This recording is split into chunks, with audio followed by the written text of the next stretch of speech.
प्रभाग क्रमांक 4 मध्ये भाजपचे उमेदवार मोनिका शंकर हिरे, सरिता सोनवणे, हेमंत अण्णा शेट्टी आणि सागर लामखेरे यांच्या प्रचारासाठी पूर्व मतदारसंघाचे आमदार राहुल ढिकले उपस्थित होते. शिवशंकर मित्रमंडळ कालिका नगर येथे ढिकले आणि उमेदवारांचे फटाके, ढोल ताशा आणि गजरात जंगी स्वागत झाले. मान्यवरांनी श्री कालिका माता मंदिरात दर्शन घेऊन आशीर्वाद घेतला. रुपाली रुपेश खंदारे, अश्विनी सकट, इंदू साबळे, ज्योती जाधव, प्रियांका सोनवणे आणि माधुरी खोडे यांनी पुष्पहार आणि आरतीने स्वागत केले.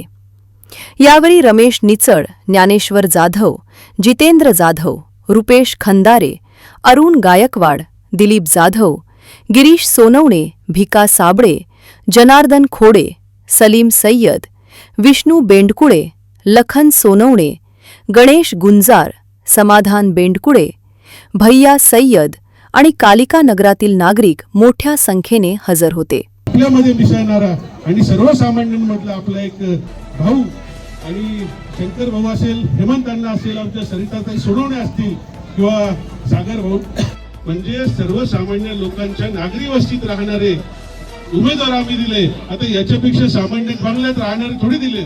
आणि त्याच्यामुळे आपण फक्त आम्ही किती चांगले, आम्ही कसे हे दाखवतो, परंतु समोर बघा तुमच्यापेक्षा पण सामान्य घरातले लोक आमचे.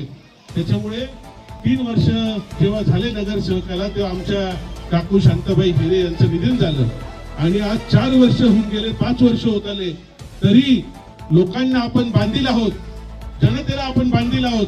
लोकांनी आमच्या आईला निवडून दिलं होतं, त्याच्यामुळे जे काम करायचं ते काम करायला आम्ही बांधील आहोत. या भावनेतनी, या प्रेरणेने शंकर भाऊ आणि मनोजनी जे काम केलं त्या कामाची पावती द्यायचं आज तुमचं काम आहे, लक्षात ठेवा. कारण नगरसेवक पद असताना सगळे कामं करतात, परंतु हे लोक असे की जे नगरसेवक नव्हते, प्रशासकीय राजवट होती, तरी सर्वात जास्त कामं या लोकांनी केली, लक्षात ठेवा. कारण निधी नव्हता, शिक्का सुद्धा मारायला चान्स नव्हता, कारण अटेस्टेड करायचं तरी आमदाराकडे यावं लागायचं, यांना तो सुद्धा अधिकार नव्हता. तरी आज जर बघितलं आपण सगळ्यात जास्त कामं माझ्या माध्यमातून का होईना, महापालिकेच्या माध्यमातून का होईना या लोकांनी केली. आणि त्याच्यामुळे यांच्या पाठीमागे उभं राहणं हे आपलं काम आहे. बाकीचे लोक येतात, ते विचारतात कोण नगरसेवक, कुठं पत्ता नाही, काही नाही. मी आज येताना 50-100 लोकांना विचारलं शंकर भाऊ कुठे, प्रत्येकाने सांगितले हा काय शंकर भाऊ, हा काय इथं राहतो म्हणून.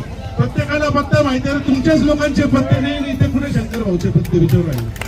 त्याच्यामुळे आपल्या सर्वसामान्यांमध्ये मिसळणारा आपला उमेदवार आहे, आपल्यासाठी 24 तास धावून येणारा उमेदवार आहे, वेळ पडली खिशातून खर्च करणारे हे उमेदवार आहे.